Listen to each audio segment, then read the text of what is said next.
Yes, we've gone straight to the source. Federal Infrastructure Minister Anthony Albanese joins us now. Albo, are the Greens freaking out here, or are you and the government really crab-walking away from high-speed rail? No, this is nonsense from the Greens. If they support a tunnel, and there'll be 144 kilometres of tunnel for the high-speed rail network, it'll be the first time I've ever seen them support one. The Greens are opposing the rail freight network development that we're having in Sydney that'll take 3,300 trucks off Sydney's roads every single day. So all I was doing was making the point that we support the high-speed rail study. It was a decision that we made before the last election, not as a result of any agreement with the Greens.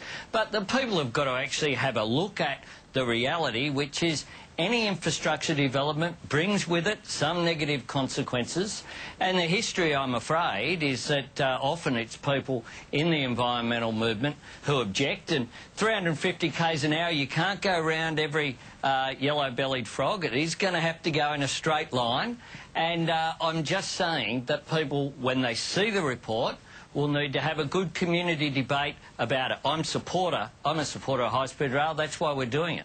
Oh, well, when I see the trains, I think they look really cool. Imagine if our Prime Minister could get a bullet train from Canberra to Rooty Hill. She could be there every day.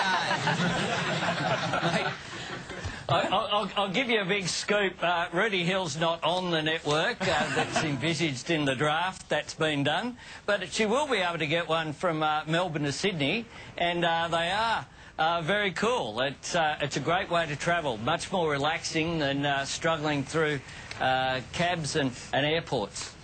On that point, and I agree that they are cool, won't you still have to get through traffic and on a cab to get to the train station? You will, but if you could get from the CBD of Sydney to the CBD of Melbourne or Brisbane in 3 hours, then it becomes very competitive as an option. And in terms of relaxation, you can, of course, be sitting on the train doing work as well.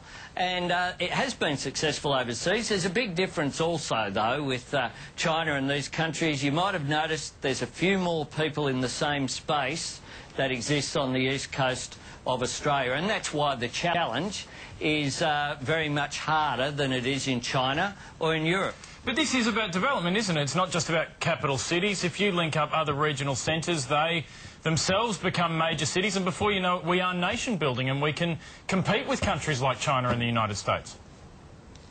Oh, absolutely. One of the things that the first phase of the study has showed is that for stops such as Albury and Port Macquarie, it would bring that economic development. So together, a high-speed rail line with the national broadband network are two things that you can do that really open up the option of regional Australia not being at a disadvantage from the big capital cities. But you've also got to balance that with you can't stop too many times because that ruins the whole point of high-speed rail, becomes not so high-speed rail. But, Albo, you can still include Rooty Hill, all right? So just remember that. It's a possibility.